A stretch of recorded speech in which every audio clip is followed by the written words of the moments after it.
Hello, welcome to episode 102 of No Holds Barred Pod. That's Sal Dodson. And that's Don McGowan. Welcome back, everybody. Hope our extended break wasn't too pitiful. And welcome That's back, not the right Sal. word to use, is it? But Yeah. My brain's not working still, so I'm on half speed. Yes. No, it's good to have you back, and hope everyone didn't get too bored with my witterings last week. So I think, what should we crack on with and start with today? Should we start with Burnham this week instead of Reform? Oh, okay, yeah. Like, yeah, go on. just for a change. I don't know. Yeah, mix it up.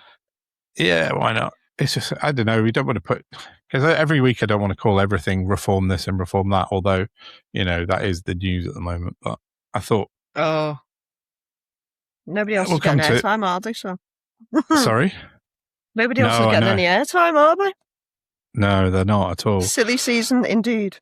Which we'll come to in a minute. But I thought Andy Burnham's back from his holiday today, apparently, and announced last week that he's going to do a tour of the country, which I'm not sure can't find out where he's actually going. He hasn't been anywhere today, as far as I can tell.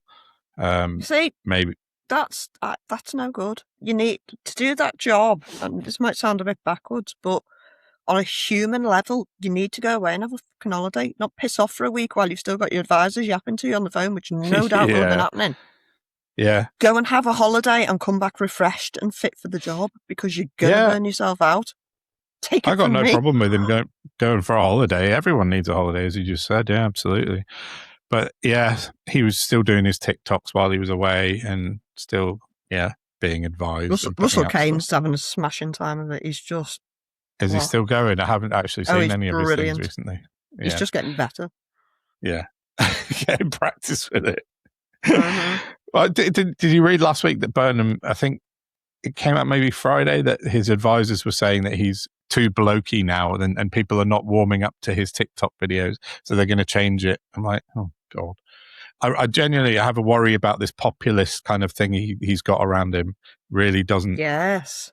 No. Which is something that kind of what I wanted to talk about with him is that last week he sent out government ministers. Basically, they were talking about the prisons over, the Tories left the prisons in a right old state, and that they need to release prisoners early, which, fine.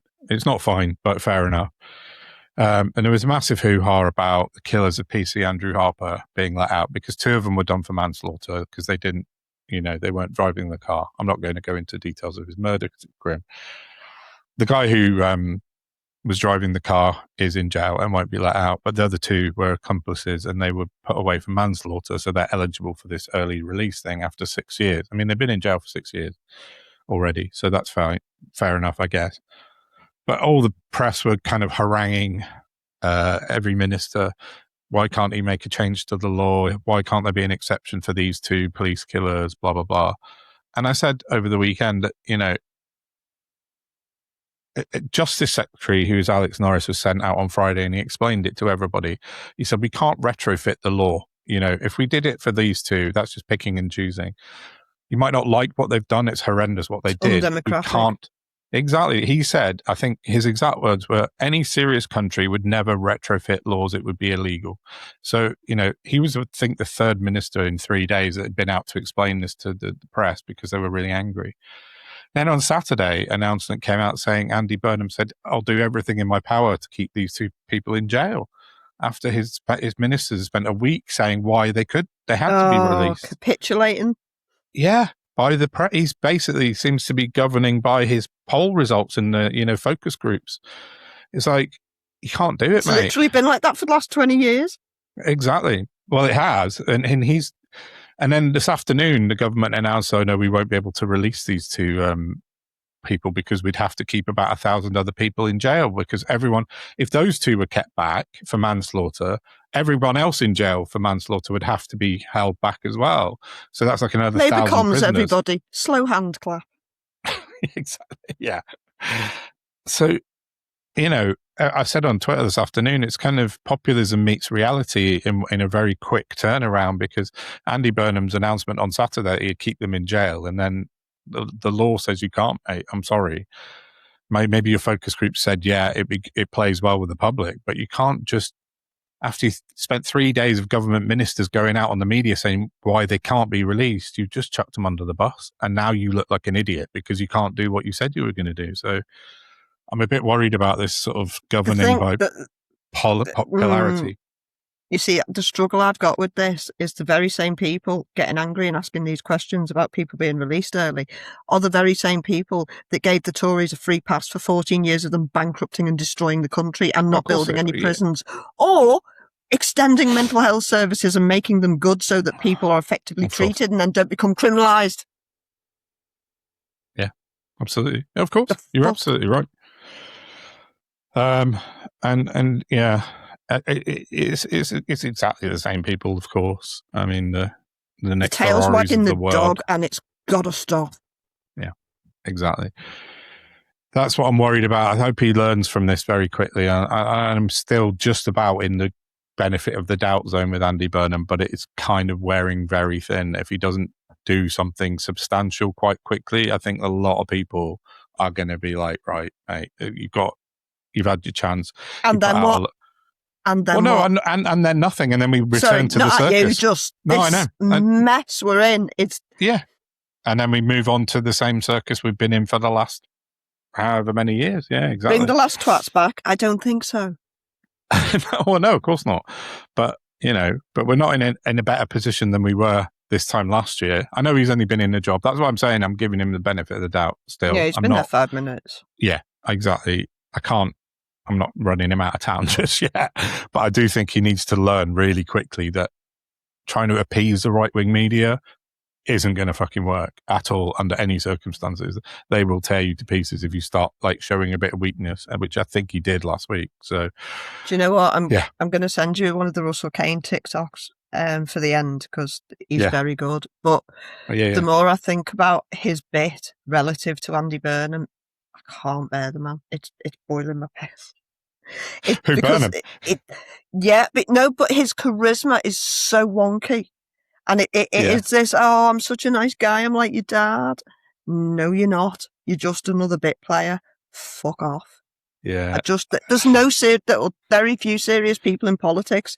And the more serious people are, the less attention they get because they don't have a yen to be acknowledged or be seen or, be platformed. They just want to get on with the job of business.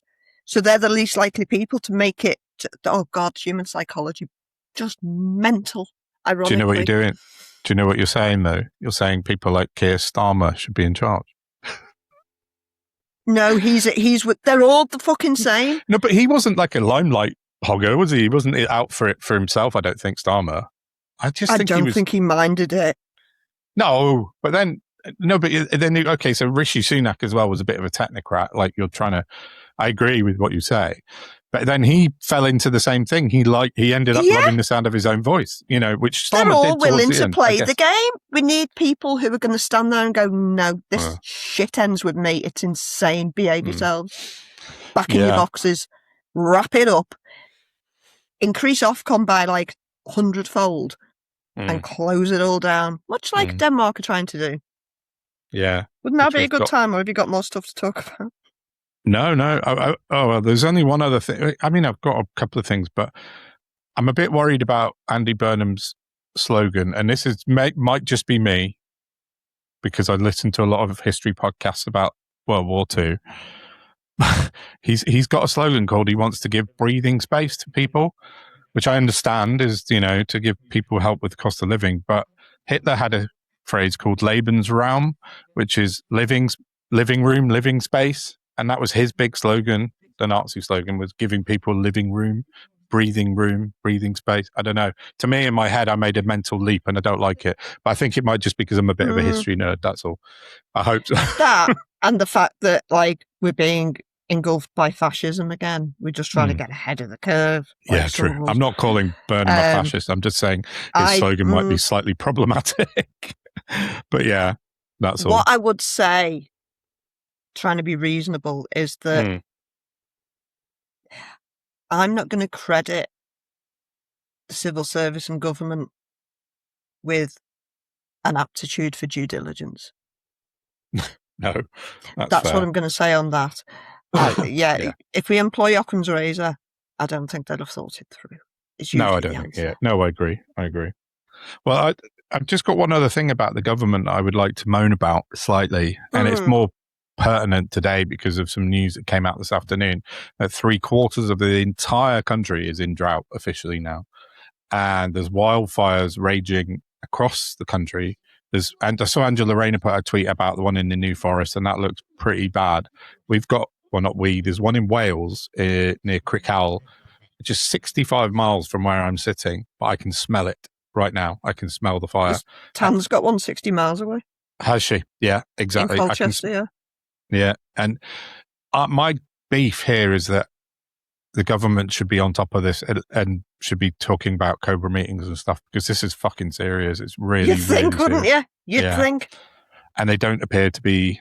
I saw Angela Rayner put a tweet out about it saying, thank you to all our firefighters in the New Forest. But that's not good enough, I don't think. That's not a response that you would expect from what is actually an emergency. The country, 3/4 of our entire island is now in official drought. If that's not a panic stations, go on. No, I'm just curious because I deliberately checked yesterday because for the last, I'm such a dickhead. For the last 2 weeks, I've been assuming I was under a hosepipe ban. And then yesterday I thought, do you know what? I'll just check that because I might have made it up. And I did indeed make it up. We're not. You're not? In the Northwest, no. United Utilities, not at all. Wow. Not that I've used my hosepipe because I feel guilty because I'm a tit. Well, to be fair, I don't. Yeah, I'm just looking. Yeah, percentage area. Like just saying. We're talking about England, sorry, specifically when I say country. Over 71% of England is now officially in drought. It stops around about where you are, to be fair. So basically from maybe Yorkshire, Lancashire down. I mean, front garden's brown, don't get me wrong. That's probably why I assumed I was on a hosepipe ban. Yeah, more than 2/3 of England now in drought with conditions set to worsen. This is from the BBC. Drought officials have declared more than 2/3 of the country are now in drought after the nation recorded its driest July since records began in 1836. But don't worry, Nigel Farage had a press conference, so all the news is about that today. So. Oh, and what a press conference he had. What a bullshitting. Do you know what? I'm going to tell you what I wrote in my notes for this. Headline in bold, fucking fuckface Farage. I'm so I can't. I'm like, I've got to learn to stitch clips because I've got to start reacting to things because my next door neighbour's got it today because I was outside watching it, and what a lot of old shit. I know. It's the man so is bad. Mad. Is he just like shitting bricks? Is that what we're watching? Yeah. It is sheer desperation. It was such nonsense. It was like, where else can we do Rwanda? Yeah. Oh, I know where's got concentration camps. El Salvador.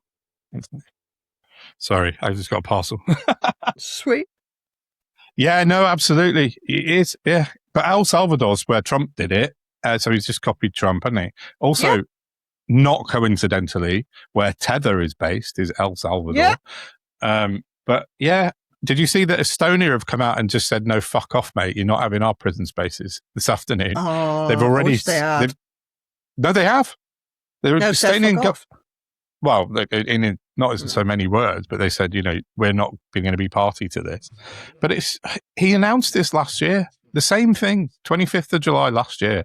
They did the same press conference with Nigel Farage and Zia Youssef announcing that their three ideas. Exactly.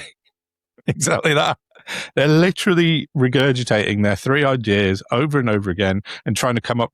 Like, I was thinking this over the weekend, they've been desperate to think, what's our next big distraction? They're like, well, we can't think of anything else. Let's send Lee Anderson to South America. I mean, sending him of all people. Hilarious. I know. Maybe they'll keep him. You might accidentally pick up a bit of culture or something. Or they'll just keep him, mistake him for a prisoner or some kind of primate. But yeah, it's just... Is that El Salvador where all the lawyers were getting killed that we talked about a few weeks ago? Oh, I don't know. Can't remember. No. Maybe.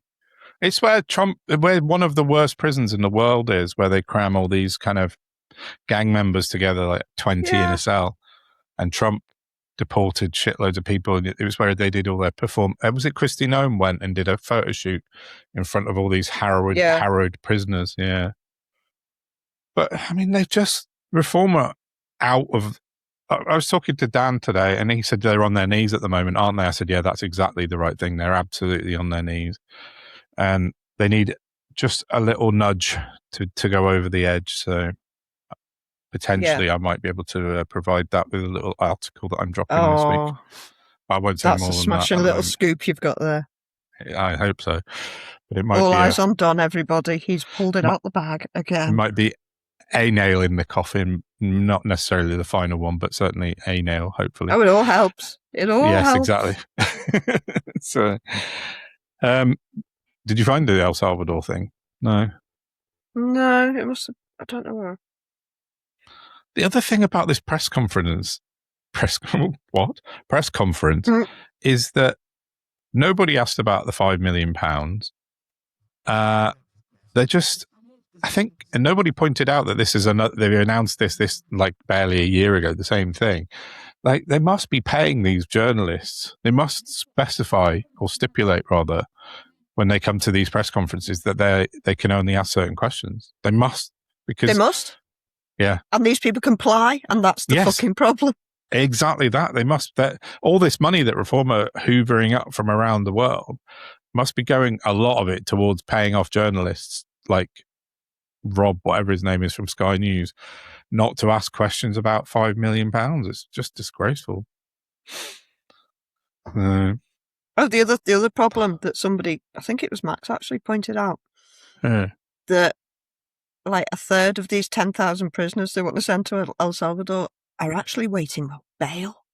They're in remand. Oh, God.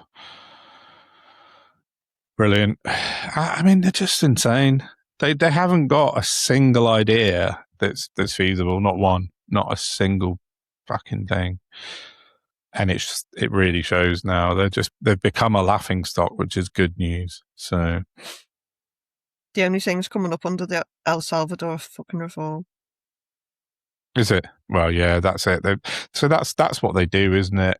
You know, as I said a minute ago, our country's on fire, and that should be top news. Terrible. But they've monopolized the fucking algorithms around the country to. And who do they get paid by? The fossil fuel industry. Certainly do. Double bubble for them, isn't it? The fucking bastards. I know. They're disgusting. Yeah, I'm just. Oh yeah, sorry. I just saw there pictures of the New Forest fire. Oh, it's really bad.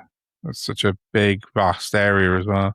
They got dust devils live on the BBC now. Dust devils. But certainly not climate change, is it? No, we don't believe in that in these neck of the woods. So depressing. Like, how many people are going to have to lose their homes before people suddenly go, oh shit, oh yeah, right. Well, it depends. It depends who and where is affected. Of course it does. If Buckingham Palace caught fire or something, then I suspect it would be a major emergency. But until then, give King Chucky fingers his due. He's been talking about environmental issues for a very long time. Not that it's done doing anything. What? We can all talk about things till the cows come home. It's action people need. Mm. There's a story about him, and I don't know if it's true or not, that he converted one of his gas-guzzling Range Rovers to run on vegetable oil or something back in the day, because he was well into this before he was king. Obviously, now he's got more important things to ignore. But there's not a lot much to say about reform, really, apart from on Thursday of this week, we're recording on Monday the 10th, is the Clacton by-election. And I think we'll be back on Friday, won't we, after the results, and do a dedicated reform roundup mini-app, probably. I don't know. I mean, if Farage doesn't win, he'll win. I don't know why we'll be doing this anymore. What'll be the point? I saw Tan put out a video about her hairdresser in Frinton. Was it yesterday? She put out a video, and but how the posh bit of Clacton that we went and had a look at, and how they were all sort of going to vote for Count Binface. But I mean, what's realistically, I think 20% would be a big result for him and an embarrassment for Nigel Farage, 20% to bin face. So if you can get anything around 20-25%, that's an absolute kick in the balls for Nigel Farage. So that's my thing. I just wish there was nobody else standing on purpose just to make an absolute mockery of it. But here we are. But they've got 34 flipping candidates to make a mockery of it. But I don't know. And just they can't still make a few quid then. Well, no, they won't because they've lost. It's cost them over £300,000 to run the by-election tendering. Yeah, but there'll be a few lost deposits. That's all I'm saying. Yeah, but it's only 500 quid. Remember, well, every fucking penny counts. Apparently, it depends who you are, doesn't it? It does, but I think Farage has put a bit of a kind of financial what's the word? Look, I don't know. I don't honestly. Relative to what's going on, we're talking about buttons, right? Oh yeah. You're much better off having to have two by-elections that cost 300 grand or 600 grand together than a reform government for any amount of time. Well, yeah. No, it's that. It's true. It's what you call it, damage limitation. Yeah. Because the law's an ass, and it's been constructed by imbeciles who haven't got a full range of thinking. Talking of imbeciles, it came out on Saturday morning. I think the news dropped that the reason Farage called the by-election was because his advisors told him that the investigation would be cancelled. So he called a by-election and then found out that actually, oh, whoops. Sorry, mate. That's not happening. Nick posted that. Yeah. What an idiot. I mean, when you put hubris in front of before intelligence, you end up with Nigel Farage fighting a bin for 6 weeks of his summer holidays. So, yeah. And we should point out that we've got a little interview with John Stevens coming up from the Rejoin Party. Very true. Who's running in the Clacton by-election. Yeah. Literally in 20 minutes, we're going to chat to John and do a little mini interview with him. I assume he's been out busy all day in Clacton campaigning. So we still have a little chat and put that. I'll get that out quick as I can because it'd be important, before the by-election on Thursday. So, look out for that. I've just got a couple of little stories if I can rattle through them. Good. One not good. This is from The Observer today. No, not today. Thursday. Battle over data centre on London's Brick Lane tests the Burnham agenda. The government has overruled council objections to approve a new server farm instead of more housing. So this is in Spitalfields in London, near Brick Lane. We don't need to know the history of the area, thanks. But the government have approved plans for the construction of the London Data Centre, a 5,200 square metre server farm designed to speed up trades at nearby city banks. Of course.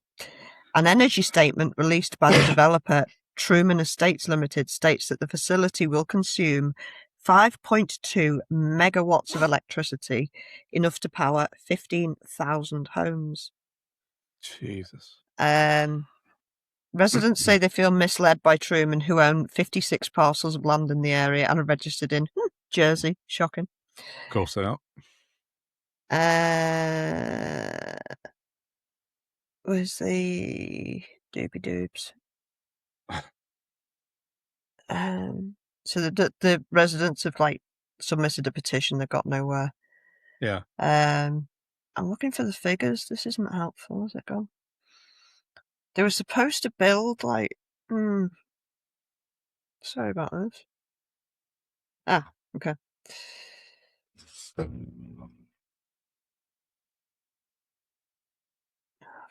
Oh, there we go. So the proposed facility lies at heart of a long-planned redevelopment of Truman Brewery, founded in 1666. Ooh, it's like barren times, isn't it? The plan also calls for construction of an exhibition and retail space, offices and flats. An earlier draft adopted by Tower Hamlets Council included 350 homes, but the version approved by the government last week includes just 44, 11 of which are to be affordable. 11. Bullshit, in London. That's horrendous. So the government, this Labour government, are liars. That's a shocker. That's an absolute They're shocker. liars. 11 affordable homes, which won't be affordable because they're in London, because No. they never are. Just so they can put in a fucking data center. Oh my God, this is horrendous. These data centers are a big issue. We talked about it, didn't we? They need to fuck off. We can't afford them on water. No, we can't. Water isn't money. We can just print money and make up something for it to be held against. Can't do that with water. 3/4 of the country is in drought as of today, and yet they're gonna. It makes me so angry. And it's not just London. There's trouble in the world. There's trouble in several places in Wales at the minute. It's all over. Yeah. It's all over the country. It's a disgrace. And that's it's going to have so many knock-on effects. Yeah, and today in the news they said that potentially the car washes and swimming pools might have to close because of the drought. So our lives are impacted again, but the data centers can just hoover up as much fucking water as they need. Yeah. No. This was alerted to me by Liam Cunningham, as we talked about a few weeks ago, and it's an issue that's not been talked about enough. I think we need to really go hard on this because it's fucking pissing me off. This is exactly why those fucking mentalists want Greenland, so they can go and build data centers on the fucking ice that they're going to melt because they're imbeciles. True. We are bound by the laws of science, dickheads.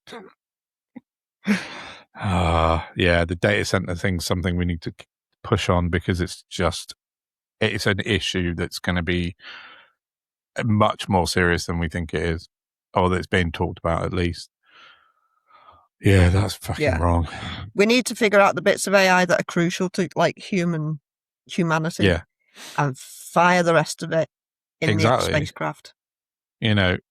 I use ChatGPT to help me with a bit of research, but I'm quite happy to go back to not using ChatGPT, which I wasn't last year. It's not like essential stuff. So, I don't ever want to become dependent. I mean, I hate being dependent on fucking anything. I'm not dependent. Definitely don't want to become dependent on machines. No, but that's what will happen. Because all these kids who are coming through schools now, they don't have the power of independent thought because AI does it for them. Yeah, that's a big point. That's what I'm worried about. True. We're okay. We learned those skills. We remember them. But for people under the age of 25, it must be very difficult. I mean, Christ. I mean, oh God, brief office update. Sorry, this reminds me. Well, So I stole myself when my son was here and thought, fuck it, I'm just going to decorate it myself. Don't have to do a good job, and I won't. I just have to do the job, which is where I get stuck with the old OCD, which I think has had more of an impact in my life than I care to imagine. So threw the wallpaper on really badly because I forgot to size the wall, didn't I? Which I used to know to do, but at this time, and all the videos I watched on YouTube because I thought I'll watch refresher videos because I haven't done it for 10 years. Not one of them told me to size the wall. Didn't they? So I'm putting it on and I'm like, why won't it fucking move? So anyway, I've done it, but it's bad. And I've still got the end stripped to do because it's an arsehole.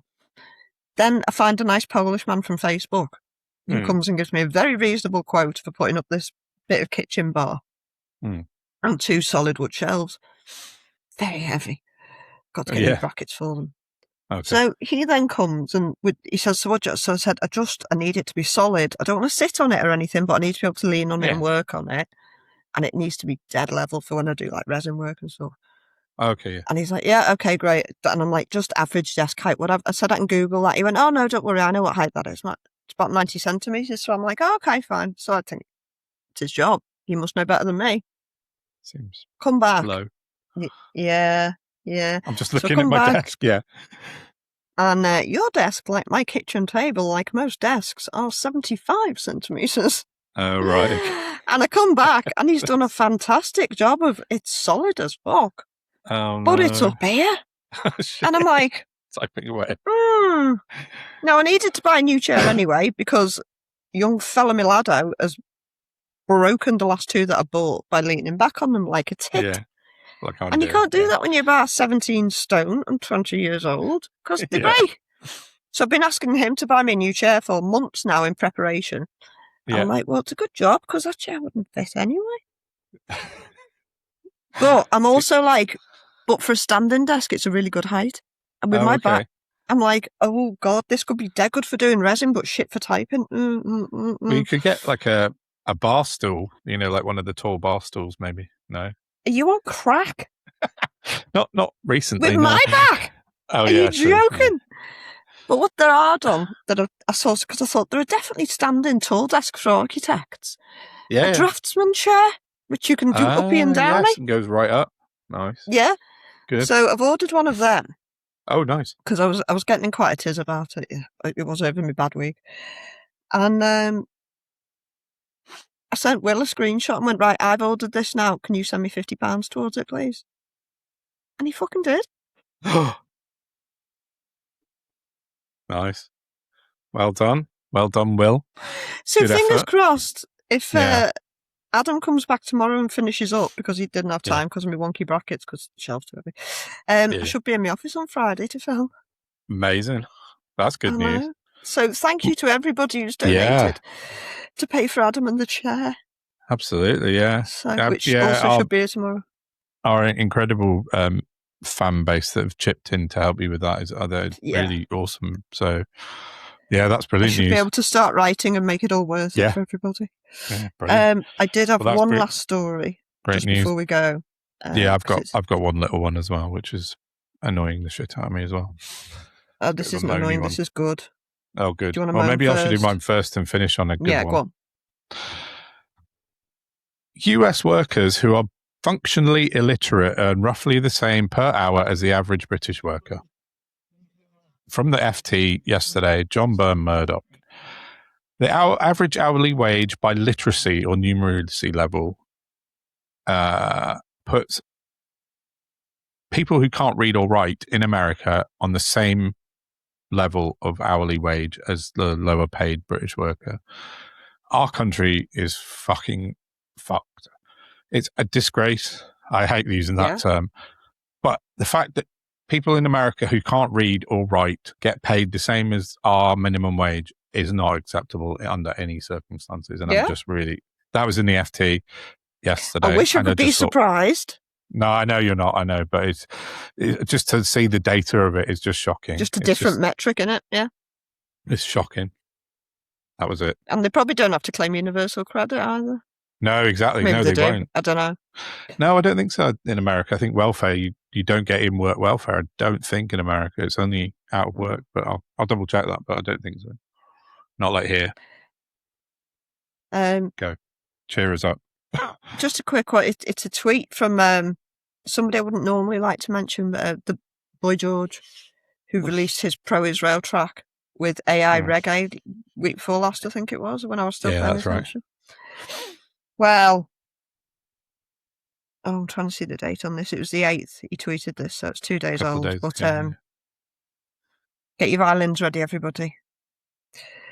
Tonight in Frankfurt, the big boys on the monitors on stage decided to sabotage my performance. The in-ear monitors were so loud I could barely hear my own voice, and when I asked them 3 times to turn it down, it just got louder. I have been doing this for a long time, and I know the stink of sabotage. I will need to see an ear doctor in London as my ears are shot. Why a sad night? I think he meant what? Yeah. Thanks to the crowd for booing. Welcome to the Lions portal. Don't know what that means, but okay. What does that mean? Oh, so no. that's all really sad news. Yeah. Oh, good. I hope he's gone deaf. I mean, he's had an absolute shocker. Yeah, exactly. May he never be heard from again. Absolutely. I told you I met him once, didn't I? Did I tell you that? He was a prick. Not a very nice man at all. We were in a club and he was DJing and we were in the VIP bit, me and my mate Tony. Tony was this like sort of buff kind of bodybuilder guy and George obviously took a liking to him. And Tony explained to him like about 10 times, he said, look mate, I'm flattered, but I'm not gay, you know. But George wouldn't take no for an answer and we had to leave in the end because he wouldn't let him go. Predator. Like, And that's first-hand experience. Yeah. An absolute fucking horror show, Boy George. Good. I hope he goes fucking Anyway. No. Yeah. Enjoyed Russell Kane, everybody. Absolutely. Yeah. Thanks for listening. Please comment, like, share, subscribe, blah, blah, blah. Thank you. Oh, yeah. Quick plug. 3 things. I'm writing a book about reform. 2 years of Rise and Fall. 3 chapters in. I've got an article coming out this week, which might be seriously detrimental to Reform UK. And News Agency, the other project I'm working on, has got an app where our app is launching in 3 weeks. So wicked. All things. Now I'll be on it. Yeah, it's all. What's the word? Hands to the pump. I don't know. Whatever. So that's my plug. Go and look at our website, noholesbarredpod.com, for everything else you need to know. Thanks for listening. We'll be back soon. Bye. Hi guys, Andy Burnham here. Now, I'm just on a short break. We're having a brainstorm about endearing normal things I can do in a park to favourably ingratiate myself to the electorate. But I just wanted to nip on here on the old internet top-ticky thing, and I've got an idea. Bear with me. I want to bring in more northern words to government. Why? Because we use different words for normal things up north, like barm cake, ginnel. I'm passionate about using new words, more words for normal things. And the reason is, when we have more words, we have more things. And I've only been in government 20 minutes. I've literally just hopped off the bus. My pasty is in my hand, my first one. It's still warm. But I'll be with you in a second. So, Derek, I'll be with you. Sorry, there's an old man, Derek. I'm helping fix his guttering. He lives just outside Plattbridge. I'll be over in a minute, Derek. I don't mind getting my hands dirty. No, the reason is simple. If we have more words, we have more things. Why wouldn't we want more things? Britain is in desperate need of more things. So my new policy is to simply make more words so that we have more things. For example, why not call lunch dinner and lunch? That immediately doubles the amount of food for normal working people. It's more normal to have your dinner at lunchtime, or scran, as I like to call it. Again, increasing the amount of food. Scran is a much more normal word, which is why I'll be over in a second, Derek. Sorry, Derek's fallen off the ladder. Don't worry, we can treat you in the disability centre down at Plattbridge.